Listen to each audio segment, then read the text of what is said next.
Okay, I think we'll start. Hello, my name's Rebecca Omonira-Oyekanmi, and I'll be chairing the event today. Thanks so much to everyone for joining us. So this is the second webinar in a series for the Commission on a Gender Equal Economy. The overall goal of the Commission is to develop an alternative economic policies to promote gender equality in the UK. And it's chaired by Diane Elson, internationally renowned feminist economist, advisor to the UN and the G7, emeritus professor of sociology at the University of Essex, and the Commission's going to report its final findings in the autumn. So the Commission began its work last spring using the Women's Budget Group work and the Women's Budget Group work analysing the gender impact of UK economic policy as a foundation. And the Commission sought to investigate what an economy with gender equality at its heart might look like. What would a gender equal economic policy that incorporated social, racial and environmental justice within it look like? How would a gender equal approach to economic management measure, value and consider the role of paid and unpaid care work? And we looked at the case for social infrastructure investment, so that's the wholesale rethinking of traditional approaches to public services, how they are delivered, measured and valued.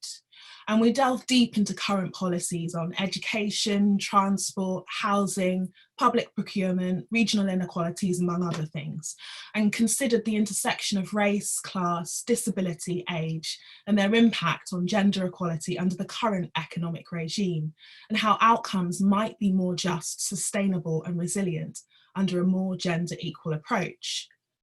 The Commission met and listened to grassroots and frontline organisations across the UK in Cardiff, Glasgow, Sheffield, Belfast and London, as well as hearing from civil servants, politicians, academic experts and people with lived experience from across the regions. And towards the end of the Commission's fascinating journey, the pandemic hit, magnifying many of the social inequalities we've been thinking about, raising fresh questions and bringing a new urgency to the work.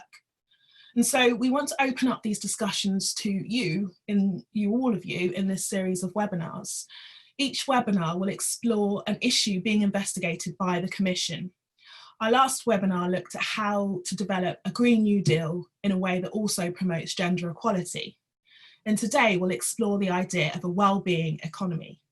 So some of the questions we'll be thinking about today include, what is a wellbeing economy? Is it compatible with a gender equal economy? And what are the potential pitfalls of a wellbeing economy from a gender equality perspective? There's increasing public support for a focus on wellbeing as we emerge from the worst of the COVID-19 crisis. So what should that look like from a feminist perspective? And to help guide our discussion, we have some brilliant experts on the subject who will each speak for roughly 8 minutes, reflecting on experiences in Scotland, New Zealand and Wales. Following that, you'll have an opportunity to ask some questions. Now, just some housekeeping notes before we move on. This session's going to last for 1 hour, so we're going to aim to finish around 2. The webinar will be recorded. First of all, we'll listen to 4 speakers, and then around 1:30, 1:35, we'll hand over to you for questions. I just want to introduce Hannah Abid. She's responsible for organising and running today's sessions. So if you write your questions in the Q&A box, Hannah will read them out in groups of 3 after the presentations. There's also a live chat box, which is separate to the Q&A box.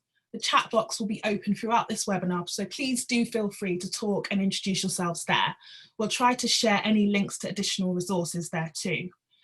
You can follow the discussion on Twitter using the hashtag WBGCommission. And now I'll introduce you to our speakers.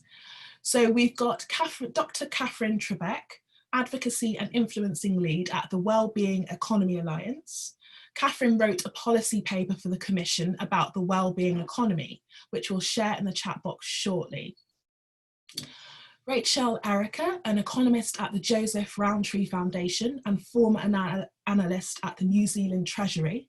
She developed and implemented the first wellbeing budget in New Zealand in 2019. Dr. Angela O'Hagan Deputy Director of the WISE Centre for Economic Justice at Glasgow Caledonian University. Angela is currently serving on the Commission on a Gender Equal Economy.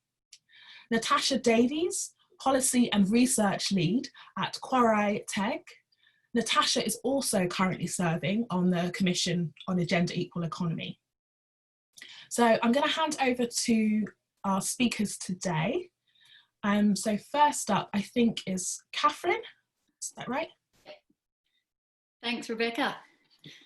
And thanks, everyone. Thanks for the Women's Budget Group and the Commission for inviting me to do a paper and also to be part of this webinar. And thanks to really brilliant to be alongside such amazing fellow speakers. So, and thanks everyone who's joined today. I want to very briefly just talk in outline about what a wellbeing economy is and this growing agenda that you've already heard is rising up the political discourse. Perhaps next slide, if that's okay. Is that clicking through? You able to click on the next slide? Okay, well, I'll keep talking.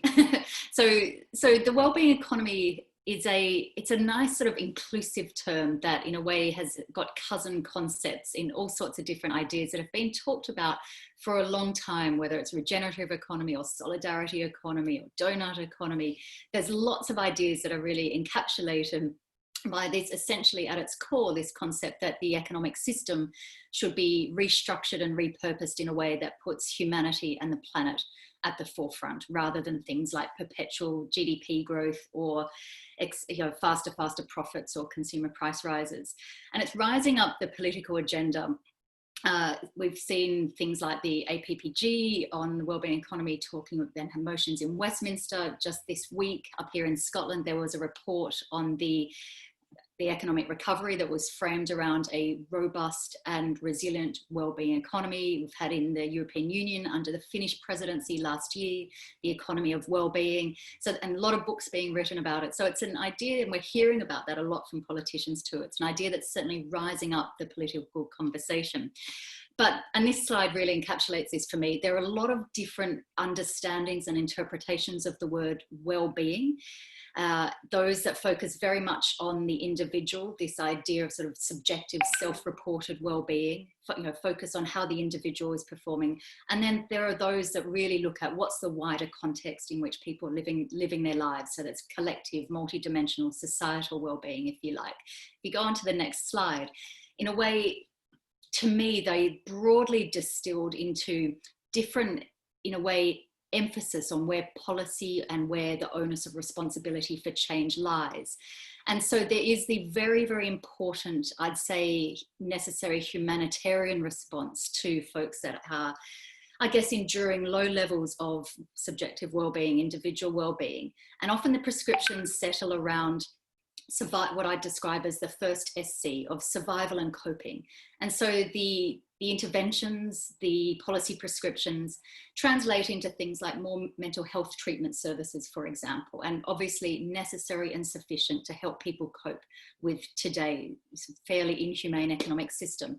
But then the other SC is system change. And that's where the wellbeing economy agenda is well and truly situated, really looking at what are the drivers and the root causes of people's anxiety, of low well-being, of inequalities. How do we need to transform the economic system in order to attend to those and have the economy, if you like, getting things right first time around. And this, and in a way, this is, I think, where the debate needs to be in the next few coming months and years is, how do we transform the economic system? So we're not just saying to individuals, you need to toughen up and survive and cope and be stronger with an inhumane system. We need to turn our attention to how do we change that system. And yet, if you go on to the next slide, this image, it was in the paper last year, I think in a way shows us where social policy has been stuck in the last few years, this sense that the best we can hope for in helping people meet their fundamental human needs for things like safety and shelter is, as you can see here, stab-proof sleeping bags for people who are sleeping rough. And I think in a way that just epitomizes where our conversations have almost been boxed down into, how do we tweak the system? And the wellbeing economy agenda says we need to do much more than that. So if you go to the next slide, these are some of the key components of what a wellbeing economy would be like. We crowdsource these from the members of the Wellbeing Economy Alliance, which is a global collaboration of over 150 different organizations, very, very diverse, but who've all come together to say we want to collaborate and cooperate to transform the economic system. And so these yield some of the core elements of what a wellbeing economy would be about. It's about fundamental human needs, the need for connection. We need to have institutions that serve our common good. It's about participation, locally rooted communities, people feeling they've got agency to transform their context around them. It's absolutely about the natural world, about fairness and dignity in all the dimensions of fairness and inequality, and about ensuring that everyone has basic needs. So if you go to the next slide, the task of the wellbeing economy is about constructing our economy that is purposed to deliver needs such as that, rather than relying on our old recipes, our outdated recipes, such as faster increasing GDP growth and hoping that will translate to quality of life for people. So if you go to the next slide, these are just some of the sort of ideas that we need to be attending to if we're going to transform the economic system to one that is more fairly and squarely focused at delivering quality of lives for people first time round. It's essentially, as I say here, about getting the economy to do more of the heavy lifting rather than waiting till social policy or charitable intervention at 5 o'clock in the afternoon. It's about pre-distributing resources. How do we distribute value share in organizations, for example? How do we yield local multipliers through community wealth building? How do we account for the range of social and environmental impacts that economic activity influences? And there's loads more resources on our website that you can dive into. If you go to the next slide, we've got quite a bit of resources. Actually, flip over to the next slide, because what I was asked to do is reflect on the overlap between the two. And what it seems to be is that there's a really beautiful overlap between the goals of a gender equal economy and the goals of a wellbeing economy. The wellbeing economy, of course, agenda is of course broad, so there's not a perfect overlap. And at the same time, the goals of a gender equal economy also speak a lot to the nature of the economic system, but they don't stop there. So there is a difference. So we talk about them being supporting, but not entirely synonymous.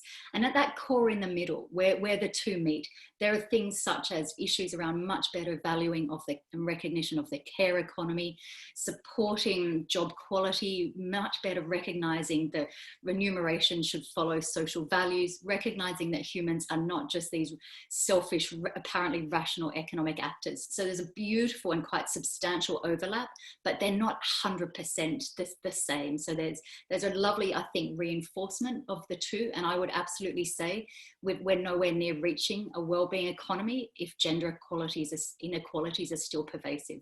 I will stop there and really look forward to speaking with you all in a discussion afterwards.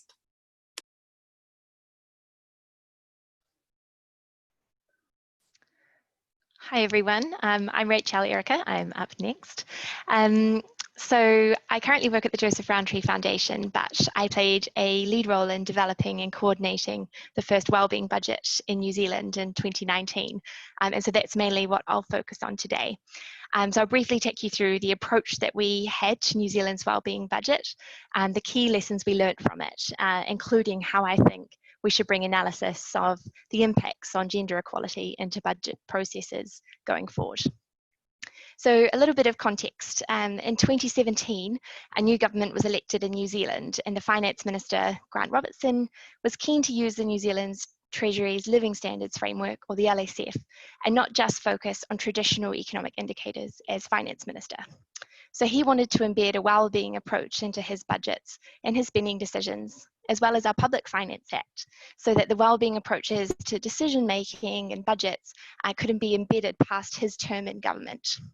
One of his favourite examples of the kind of change he wanted to show through his wellbeing budget was through the example of prisons. So he said, you know, traditionally, if you used a value for money approach, with looking at how you might house prisoners, you might go for one enormous prison that covers an enormous area for a country, but actually taking reforms to the justice system and a more community-led approach with different support services wrapped around would be a far better way to approach that problem. So a key part of how we approached the wellbeing budget was through the living standards framework, which is shown on this slide here. It was our analytical foundation for the design of our budget, and is shown on this slide.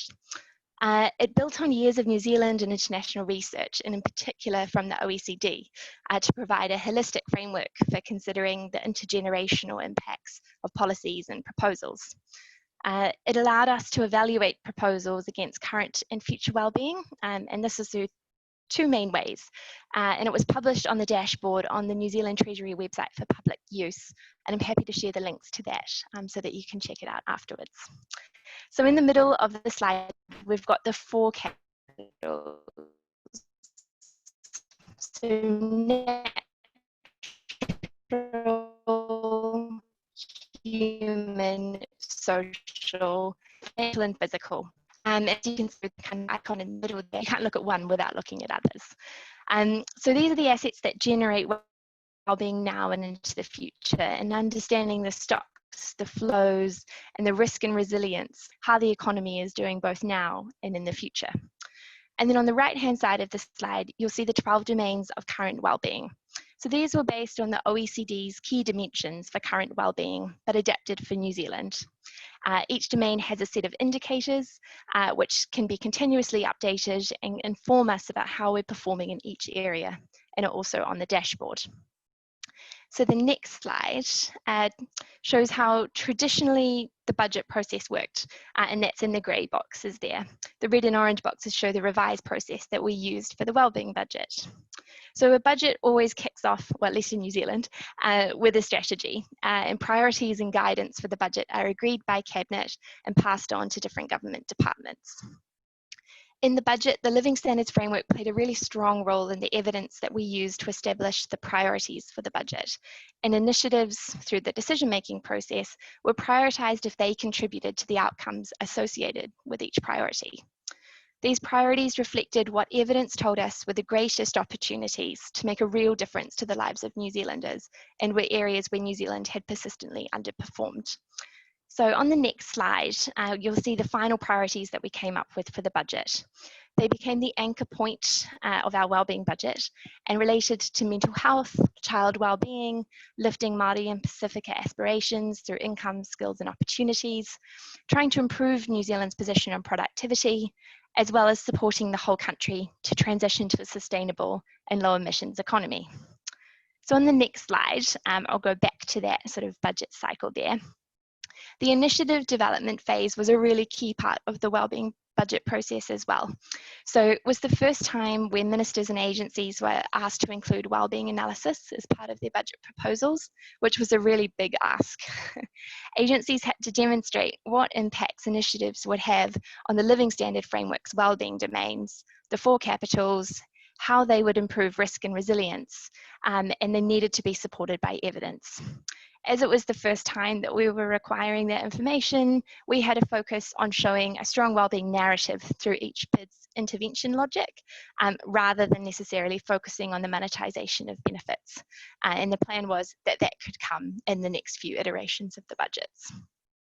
Another key part of the initiative development and the decision-making process was cross-portfolio collaboration.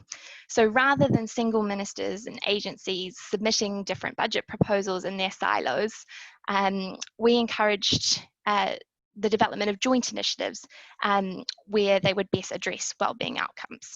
So a great example of this was our domestic violence package.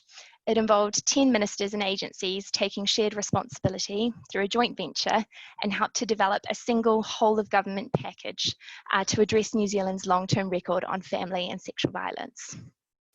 That kind of collaboration continued through the decision-making process, and we had multiple rounds of consultation with civil servants and ministers looking across portfolios and engaging in wider areas than just their own. The next kind of box in that diagram talks about communication. And if you're interested, I'd encourage you to take a look at the wellbeing budget document that we positioned it, which included information on initiatives and strategies budget contributed to those either negatively or positively.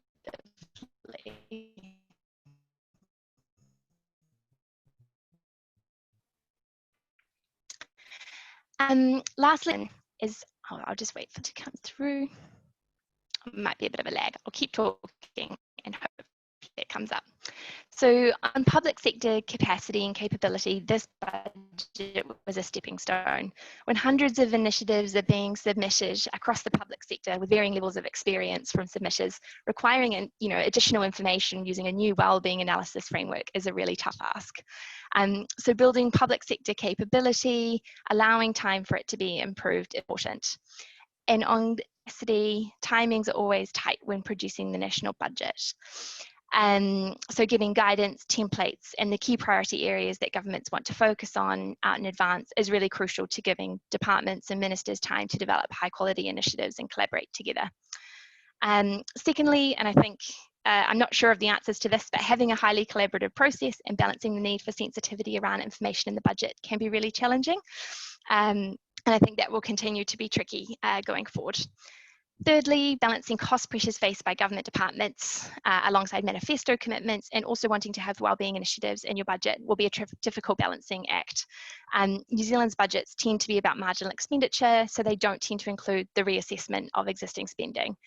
I think making sure that you do evaluate existing expenditure is a really key step towards creating a wellbeing economy, and ensuring that all current government expenditure can be justified through a wellbeing framework, as well as ensuring that different manifesto commitments are also subject to similar scrutiny. And then finally, and I'm sorry, I think I've run over time, I wanted to touch on how gender considerations were involved in this budget. So while submitters of budget initiatives could demonstrate how an initiative contributed to better gender equality through their wellbeing analysis, for example, that the initiative improved social or human capital stocks, or that the wellbeing domains of knowledge and skills or jobs and earnings would be enhanced, there wasn't a specific requirement to discuss the impact on gender equality, whether it be positive or negative. And I think that needs to be considered for future iterations of the budgets. Something as simple as prompts and templates for submission or an assessment or in decision making can greatly improve how people consider gender equality, think about their proposals, and then ultimately how policies are designed. Thank you.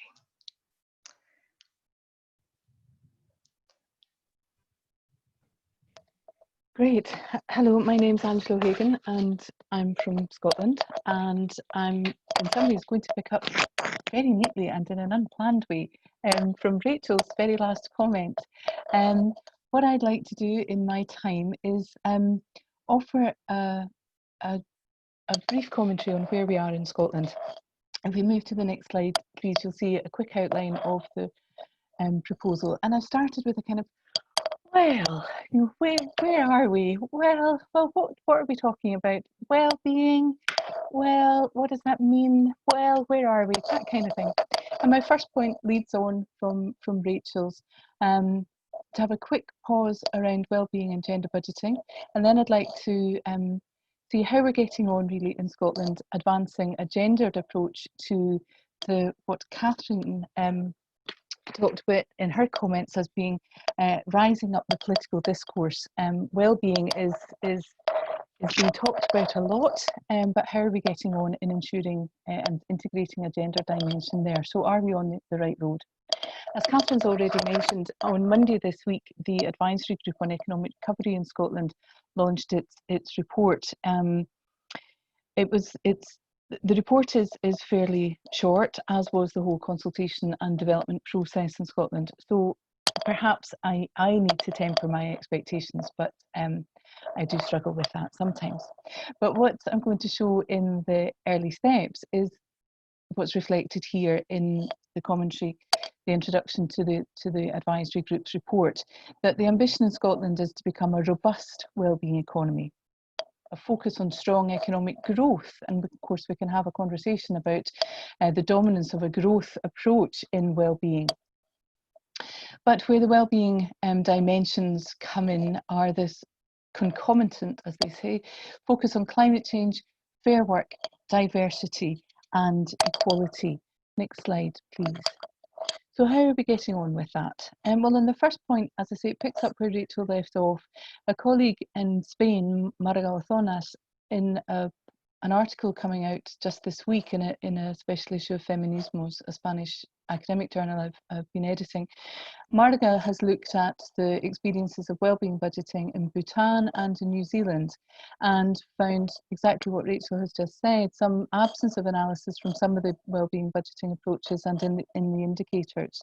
And echoing both my colleagues, and I'm just so delighted to be here with them all and to be part of this event, that wellbeing in and of itself doesn't entail an integrated aspiration to address gender equality. That continues the need to be explicit and consistent and persistent about making gender visible in this process, as in any other process, is essential if we are to secure some of the gender transformative measures around transforming some of the structures that result in persistent gender inequality, as well as going beyond closing the gender gaps. And key to that success is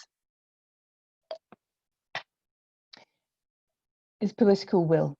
And if we look at the next slide, we can see where Scotland is starting to move on political will. Over a number of years now, we've had very strong rhetoric in Scotland around wellbeing economy, Scotland's economic strategy and its various iterations, including most recently from 2017, focuses on the wellbeing economy and inclusive growth.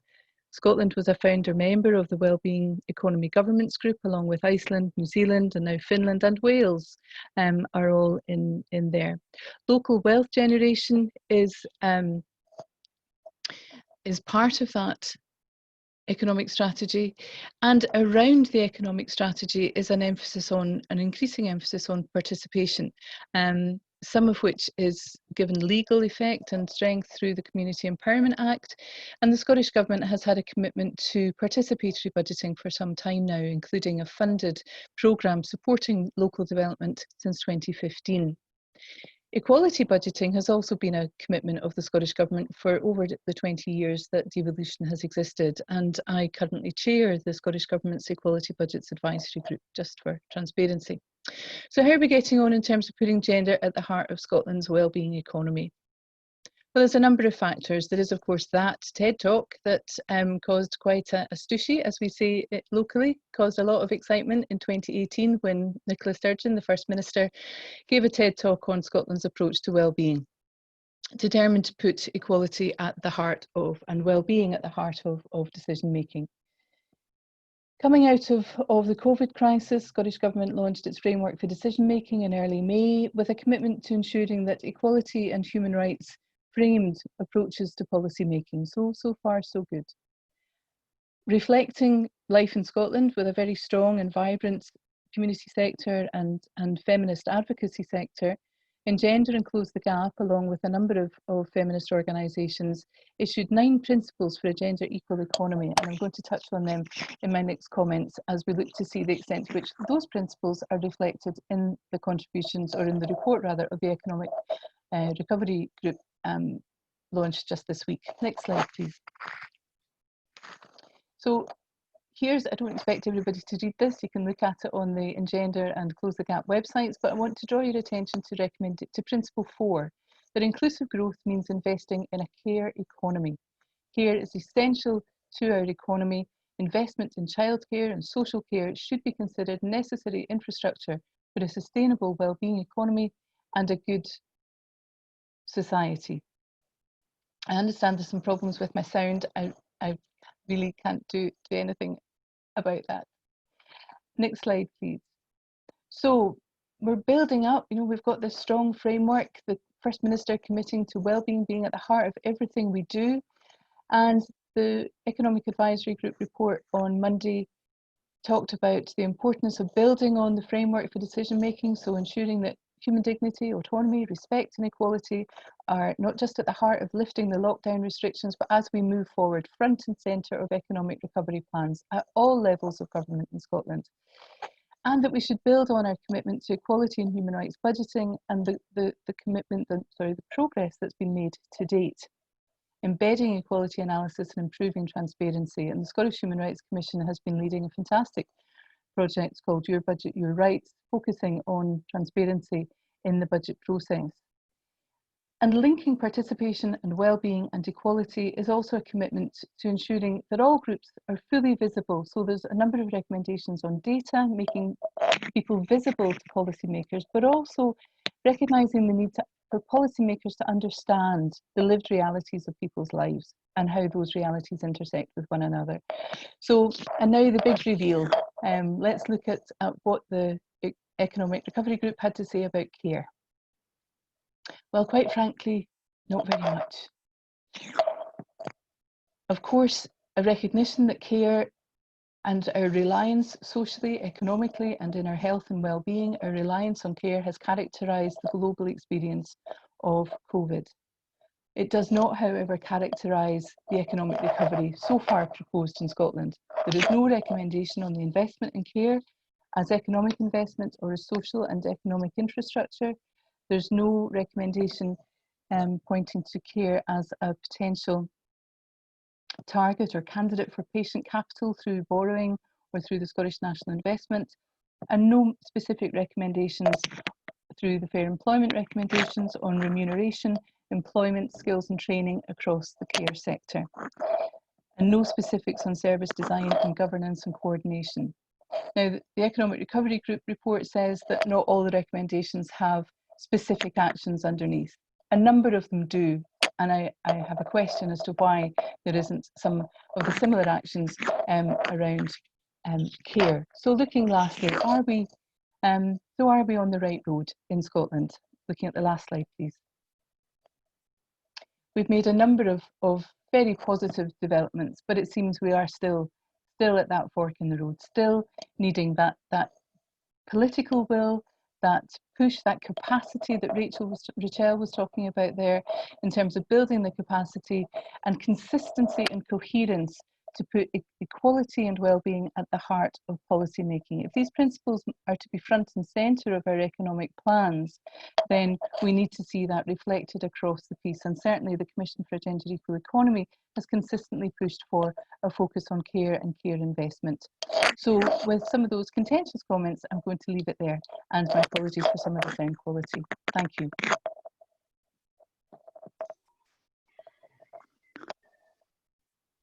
Fab. So I think it's my job to round us off. It's great to follow some great speakers there. My name is Tash. I am the Policy and Research Lead at an organisation in Wales called Chwarae Teg. On the next slide, I've just tried to give a snapshot of what our organisation is all about for those of you not based here in Wales. We're Wales's leading gender equality charity, and we're working to secure a fairer Wales where women achieve and prosper. What I'm hoping to provide are some very initial insights into how wellbeing and equality are being pursued as policy goals here in Wales, and then reflect on the lessons that I think our experience can offer to this agenda more broadly. On the next slide, I've just highlighted three key elements of the legislative and policy context for wellbeing and equality in Wales. The concept of wellbeing in Wales is enshrined in our Wellbeing of Future Generations Act, which came in 2015. It is said to provide the ambition, the permission and the legal obligation to improve our social, cultural, environmental and economic well-being. So the focus on well-being in Wales is broader than just looking at the economy, but the economy is supposed to be a key element of that. The Act places a number of duties on Welsh ministers and public bodies, requiring them to think about the long-term impacts of their decisions. It puts in place 7 wellbeing goals that includes one of a more equal Wales. We have a Future Generations Commissioner, whose role it is to support public bodies, to meet their duties, to monitor progress and to take action if compliance is not secured. And some of the requirements under the duties include public bodies and Welsh ministers publishing wellbeing objectives, reporting annually on their progress, and assessing wellbeing in their local area. In addition to that piece of legislation, we have the Welsh-specific equality duties, which were statutory regulations that were made under the Equality Act. they've been in place since 2011 and are actually due for review. They also place a range of duties on Welsh ministers and on public bodies. Important to note that it's a slightly different set of public bodies to the Wellbeing and Future Generations Act, and responsibility for supporting public bodies in meeting these duties and for monitoring compliance sits with the Equality and Human Rights Commission. The duties require relatively similar actions as the Wellbeing and Future Generations Act, including setting equality objectives, reporting annually, assessing impact. So equality impact assessment is still a key aspect of work across the public sector in Wales. And then finally, the third element, and this is really the context for some of my comments today, is the Gender Equality Review. So this was a piece of work that Chwarae Teg were commissioned to carry out between 2018 and 2019. The Welsh Government had declared their ambition to be a feminist government, and the review aimed to consider what's working well, what needs strengthening, and what we could learn from international practice in order to make that ambition a reality. The review concluded that there is a need for a long-term programme of change that changes what we do, but really crucially also changes how we do it. The final report sets out a vision for gender equality, principles for feminist government, recommendations to embed gender mainstreaming into Welsh Government, but also crucially considers how we can strengthen the existing legislative and regulatory framework, of which the Wellbeing and Future Generations Act and Welsh Specific Equality Duties are critical elements, how we can align those better so that they're working towards shared goals of equality. On the next slide, I'm just going to highlight some of the key findings in relation to that question of our legislative framework that's relevant to today's discussion. It was important to highlight, I think, in the review that robust legislation is really important in underpinning our efforts to achieve equality and to achieve well-being, and that Wales has a relatively strong foundation, but effective implementation still presents a challenge for us. In theory, the Wellbeing and Future Generations Act and the Welsh Specific Equality Duties should be mutually reinforcing. They should be supporting public bodies to work towards a shared goal of equality. But actually at the operational level, there are some challenges. There's a lack of a shared vision across the two agendas. And as a result, we can see a bit of an implementation gap emerging between the policy intent and delivery on the ground. We therefore turned attention to thinking about how the processes that are required under both the Wellbeing and Future Generations Act and the Equality Duties could be better aligned that might support more effective implementation on the ground. That could be bringing reporting timescales, evidence collation, impact assessment processes together. That is not without its challenges. The concepts of wellbeing, equality and human rights can be understood differently. They can also tend to be spoken about quite separately. But we also have some challenges here in respect of the different aims, timescales, coverage and footprint between the Wellbeing and Future Generations Act and the Equality Duties. We're also clear, however, that just aligning the processes is not going to be enough to close the implementation gap. We also need to move to a space where public bodies are able to set equality and wellbeing objectives that are based on the concept of equality of outcome, of equity, not just equality of opportunity. And that would require us moving to a space where officials have the time, the space to think, to analyse, to vision, to work collaboratively in pursuit of much stronger equality objectives. So on the next slide, trying to sort of bring together some lessons that I think Wales can offer at this stage. We are still very much in learning about how to make these measures work on the ground. I think it's important to say that it's not simply a case of replacing equality with wellbeing. I think that's come through strongly from all of the speakers today. They are supportive agendas, but they're not the same. So we absolutely need to pursue both. I think it's important to recognise that equality won't happen by accident. So I think it's important to mainstream gender equality into the wellbeing agenda as we would with any other policy or legislative area. There are practical steps that can be taken, which we haven't always done so well on in Wales, making sure that we've got, that we're using disaggregated equalities evidence when we're measuring wellbeing, making sure that we've got robust equality measures as part of our wellbeing indicators, so it's built in to the very structures.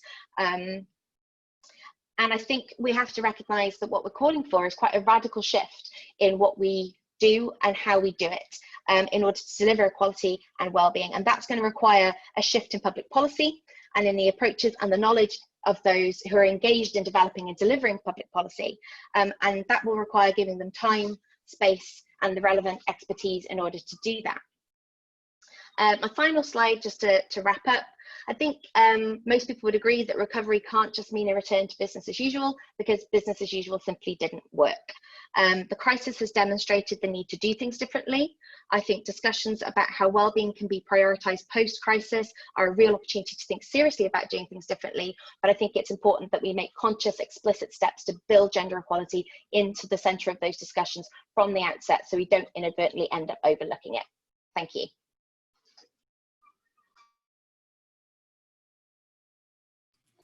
Brilliant.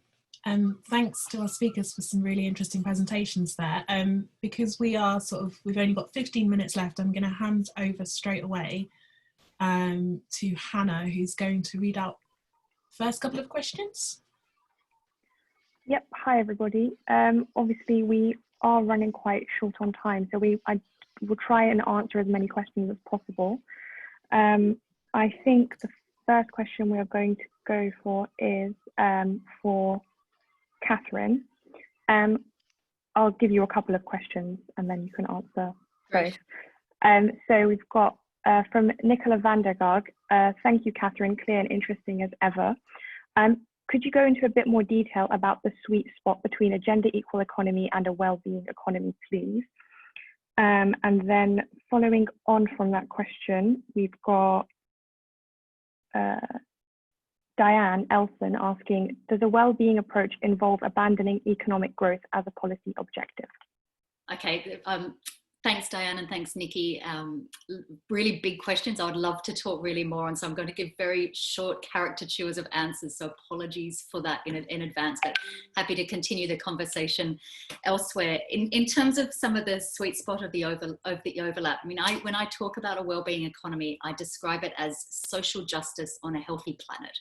And so the alignment, I think, there is obvious, but I guess it's about the wider elements of social justice alongside gender. So gender, yes, and I guess.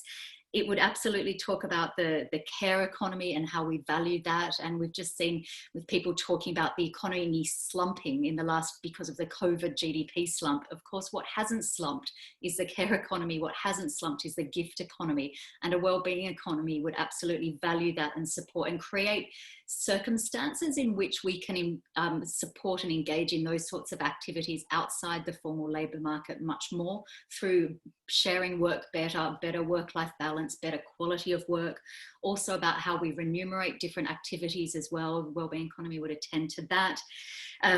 There's also, I think, I remember reading some of the documentation from the Commission around gender equal economy going beyond Homo economicus, and that resonates so much in that wellbeing economy would recognise and celebrate that human beings are not just competitive, selfish, rational actors, but we're cooperative and we're caring and we're sympathetic and we're compassionate, and we wouldn't base our economic institutions on flawed assumptions about what human beings are about. So loads more to talk about there, Nikki. Some of it's in the paper that I did for the Commission, but not all of it, so happy to carry on. In terms of Diane's question, not in my mind is the answer. I've long been, and Nikki will know this, we used to work together, I've long been a critic of the growth-orientated economic model and the flaws in that. I've written books about it. I write and talk about it all the time. The challenge is that the term wellbeing economy is being taken up now by other actors, and I think it's a little bit like sustainable development. It gets pulled in all sorts of different directions. People put their own interpretation on it. Dare I say it gets diluted and co-opted. It certainly feels like that a little bit, seeing the way it was used in the government, the independent report to the Scottish Government just this week. In my mind, and how those of us at the Wellbeing Economy Alliance talk about, it is what sort of growth in service of higher order values of human and ecological well-being, what do we need to grow more of, rather than growing the economy being a first order priority and then keeping our fingers crossed that will translate to good lives, because we know from decades of evidence, a lot of it from feminist scholars, that doesn't add up. I'm going to shut up there, but there's loads more we could talk about too. Thanks for the questions, are really meaty ones. And just to remind everyone, there's a link to Katherine's paper in the chat box if you want to read more about that. Okay, so the next question is for Rachelle from Naomi Carter. How can we move the mainstream mindset, so the government attitude in the UK and worldwide, to a well-being economy as opposed to a GDP productivity only focused economy? How much resistance did New Zealand face in introducing this new well-being framework? And then another question from Susan Hemmelwhite, who'd like to ask how the claims of competing interests are assessed in the budgeting process. For example, especially around young people's mental health versus the needs of older people needing care. So I think those are great questions. So on Naomi's question, I think, so two answers to that. I think you need to have buy-in, not just from, for example, a finance minister, but all, across government, across parties, and in fact, probably across parliament as well, so that if governments change, you've got buy-in still as different elections go forward and so on. I think as well, it's important to think about how you can implement these kind of approaches to spending and policy decision making at a more local level, at smaller levels as well. And so I think, potentially that's, can be the work of government to think about the different templates that we want to use and how we want people to start thinking about different like policy making and decision making. But ultimately, you need that buy-in. In terms of resistance that was faced, so I think the main thing was not asking too much too quickly. So when I was in the budget team at the Treasury, we consulted across government to make sure that what we were asking people to do in their budget initiative submissions wasn't going to be too much for them to handle. Some departments who don't have a lot of capability are submitting, 50 or so budget initiatives. It's a lot of work to put in everything we want to see. Plus doing wellbeing analysis that's entirely new to ask that of people. So I think making sure that you understand the capacity and capability of people who are needing to do the work so that you can move forward is important, and to expect that you're going to start as a bit of a stepping stone and move forward from there. On Susan's question, so in terms of how claims of competing interests are assessed in the budget process, so I think budgets always have competing interests to take into account. You can't do everything all the time. So when we came up with the priorities, it was decided that those would be the key things we would focus on this time round. Priorities may be reviewed going forward. But the other thing I would say on that is that a lot of these priorities are enduring. You are not going to solve the mental health challenges of the country in one budget, nor can you possibly improve child wellbeing to a point that you want to get to in 1 year. So they need to be enduring, and I think continuously revise to say, okay, we think we've made some progress here and we have a little bit more room to look at other things. So I think that's part of it. And the other thing is on the quality of the initiatives that are proposed. So like a lot of the assessment and decision-making process was based on the quality of the evidence, the costings, your intervention logic, but also the implementation readiness of initiatives. Just because something is focused on an idea or an area that we want to pursue further doesn't necessarily mean that all initiatives should be rolled out entirely at once, and we should just sort of go gung-ho. So there's that, and I think also, unfortunately, or not unfortunately, but at the end of the day, choices still come down to ministers. So politics are at play, and so I think that's tricky as well, knowing that you can have the best templates and the best thinking going into something, but ultimately it's going to come down to the government of the day to make those choices in government.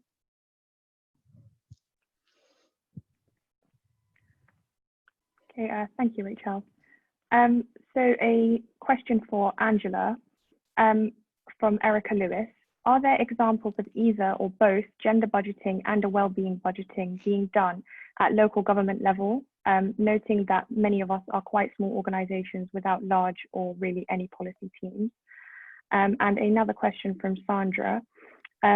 What are the speaker's view on putting equality budgeting on a statutory footing in order to ensure government departments actually do it? Great, thank you very much. Yes, I mean, there are a number of examples of gender budgeting, of wellbeing budgeting, of equalities budgeting at all sorts of different levels of government around the world. In Italy, there's been some pioneering work on well-being gender budgeting that brings together gender analysis and well-being, and that's an approach that's been led by Tindara Adabo and Antonella Picchio in Italy, and working with colleagues in Senegal, all very much based around a capabilities approach, so with a strong human rights and strong participation element there. So there's lots of different examples from all around the world. In terms of a statutory footing, I would say yes. I think having the legislative underpinning is a very good support, and it reflects some of the other comments in the chat and in the questions about having to keep making the case, protecting from the vulnerability of electoral cycles and so on. But in the UK, we have the public sector equality duty, which is completely overlooked and ignored, and compliance is seen as an encumbrance rather than an enabling and transformative platform. But budgets do come within the scope of the public sector equality duty, so much more could be made of that. Austria made it a statutory requirement through constitutional form. Iceland have also brought in statutory footing, and Wales are kind of there and thereabouts in some of the reforms proposed in Wales.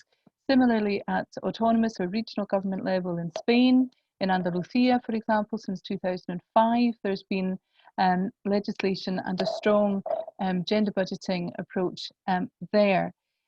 It still requires that push from externals, from civil society, from activists and academic activists and femocrats within government.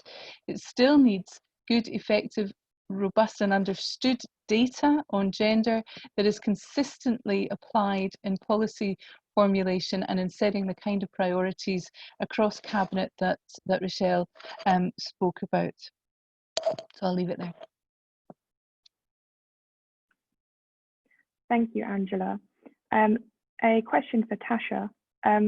What can be done to improve this is from Laura Pasternak.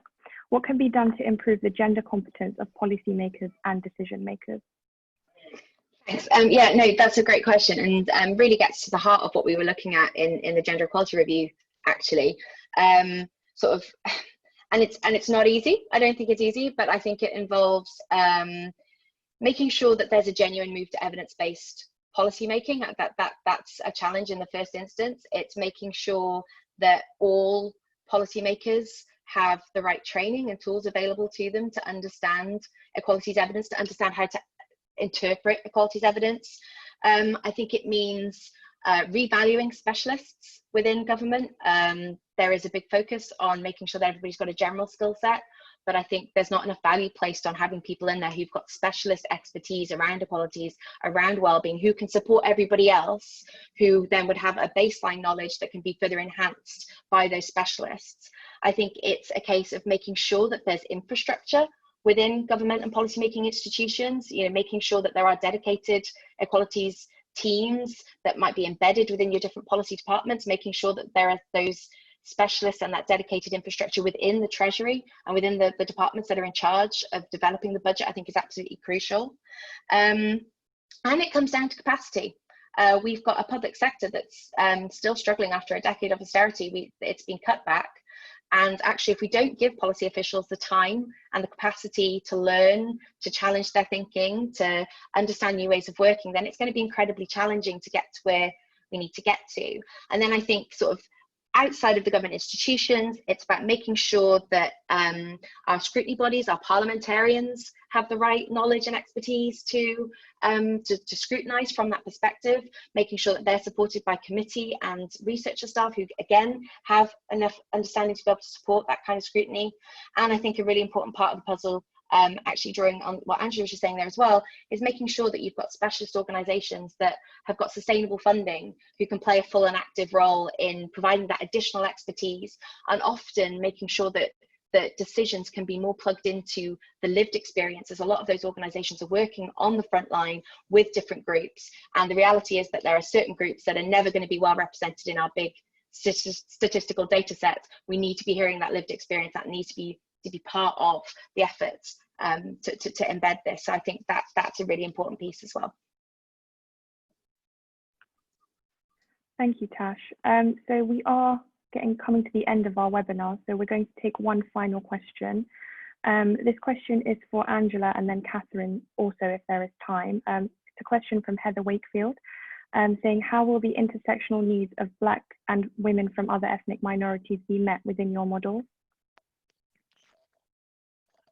Hi, thanks very much, Heather. I think it's in everything we're saying about understanding lived experiences, making people visible. That I think is one of the key challenges facing policymakers just now. The need to move away from regarding gender and race and class and disability as somehow or other politics of equivalence or identities of equivalence, but actually understanding the oppressions and discriminations of gender, class and race, and the inequalities they produce as in that combined effect. That needs a considerable, concerted effort, I think, from policymakers to, following on from Tasha's excellent points just now, generating the data, understanding the data and understanding what that means in terms of people's everyday lives, and taking that response in the round rather than continuing a kind of politics of segregated thinking when it comes to thinking about, and the language that is used consistently from the legislation around protected characteristics or from policymakers consistently talking about equality groups. And my current annoyance with the shorthanding to BAME, which I think completely renders further invisible and puts at further reach the intersecting experiences of discrimination and oppression, and we need to continue to name them and call them out.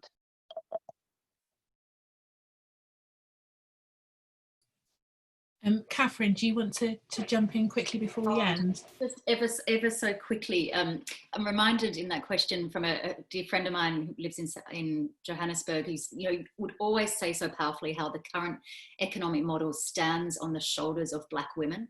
And what a wellbeing economy would be about would be, one, recognizing that and why, and understanding the processes of power and inequality that reinforce that, and two, the goal of a wellbeing economy would be completely inverting that very unequal system, the economic system that pushes down women of color, put at the end of supply chains, all those multi-layered and intersecting conversations that mean that the economic injustices just further reinforce gender injustices. So the wellbeing economy would sort of fight away at the economic injustices, and with our friends in the gender equality movement, to turn attention to both of those questions, and, as Tasha said really beautifully, have them mutually reinforcing.